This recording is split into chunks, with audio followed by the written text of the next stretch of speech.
நீங்க குடிக்கிற தண்ணில இந்த மாதிரி புழுவும் கொசுவும் இருக்கிறதுக்கு அதிகமா வாய்ப்பு இருக்கு. அதனால ஒரு தடவை செக் பண்ணிட்டு குடிங்க. நம்ம கஸ்டமர் வீட்டுக்கு நம்ம சம்பையும் டேங்கை கிளீன் பண்றதுக்காக போயிருந்தோம். ஃபர்ஸ்ட் நம்ம டேங்கை கிளீன் பண்ணலாம்னு சொல்லிட்டு மேல போனா டேங்குக்குள்ள வந்து பாத்தீங்கன்னா நிறைய புழு இருந்தது.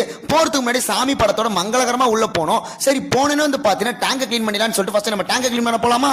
இங்க இருக்கிற ஒயிட் கலர் சின்டெக்ஸ் டேங்கை தான் நம்ம கிளீன் பண்ண போறோம். அடியில மண் இருக்கு பாத்தீங்கன்னா அந்த மண்ணை கிளறும் போது எல்லா புழுக்களும் வந்து பாத்தீங்கன்னா மேல வந்துருச்சு. எல்லா புழு வந்து பாத்தீங்கன்னா நம்ம பர்ஃபெக்ட்டா டிஸ்போஸ் பண்ணியாச்சு. நான் உங்களுக்கு ப்ரூஃப்காக ஒரு புழு எடுத்து வச்சிருந்தேன். சரி ஓகே, எதனால புழு வருதுன்னு கேட்டீங்கன்னா ஃபர்ஸ்ட் வந்து நம்ம டேங்க் ஓபன் பண்ணி வச்சிருப்போம். அந்த டைம்ல வந்து பாத்தீங்கன்னா மஸ்கிட்டோ உள்ள போயிட்டு முட்டையை போட்டுரும். முட்டை போறதுனால தான் வந்து பாத்தீங்கன்னா நம்மளுக்கு வந்து டேங்க்ல வந்து அதிகமான புழு வரதுக்கு ரொம்பவே சான்சஸ் இருக்கு. சோ உங்க வீட்டு டேங்கை வந்து மூடி இருக்கா இல்லைன்னு சொல்லிட்டு ஒரு செக் பண்ணுங்க. அப்படி மூடலனா மறக்காம மூடிட்டு வந்துருங்க. ஏன் வந்து பாத்தீங்கன்னா இந்த மாதிரி உங்க டேங்க்ல புழு வரதுக்கு அதிகமா சான்சஸ் இருக்கு. சோ கண்டிப்பா மூடிடுங்க. சரி ஓகே, டேங்கை க்ளீன் பண்ற ப்ராசஸ்க்குள்ள வந்து பாத்தீங்கன்னா நம்ம பெர்ஃபெக்ட்டா எல்லா இடத்துல ஸ்க்ரப் பண்ணி முடிச்சாச்சு. ஸ்க்ரப் பண்ணி முடிச்சோன்னா எல்லா வாட்டரும் வந்து பாத்தீங்கன்னா பெர்ஃபெக்ட்டா டிவாட்டரிங் பண்ணி முடிச்சாச்சு. இப்போ ரிசல்ட் பார்க்கலாமா? இப்போ டேங்கை பாருங்க எவ்வளவு பெர்ஃபெக்ட்டாவும் க்ளீனாவும் நீட்டா இருக்குன்னு சொல்லிட்டு. முன்னாடி எவ்வளவு அழுக்காவும் மண்ணாவும் புழுவா இருந்துச்சு. ஆனா இப்ப பாருங்க டேங்க்ல ஒரு சொட்டு அழுக்கு மண்ணு புழு கூட இல்லவே இல்லை. ஏதோ பாருங்க ஃபர்ஸ்ட் கொசு இருக்கா, அது பக்கத்துல பாருங்க புழு பாருங்க உயிரோட தான் இருக்கு. இந்த மாதிரி உங்க வீட்லயே வந்து பாத்தீங்கன்னா நிறைய புழுக்கிறதுக்கு சான்சஸ் இருக்கு. சோ ஒரு தடவை பார்த்துட்டு செக் பண்ணுங்க. அப்படி இல்லைன்னா கிளீன் பண்ணணும்னா மறக்காம எங்களோட கான்டாக்ட் நம்பருக்கு கான்டாக்ட் பண்ணுங்க. வீடியோ எப்படி இருக்குன்னு சொல்லிட்டு மறக்காம எல்லாரும் கமெண்ட்ஸ்ல சொல்லுங்க.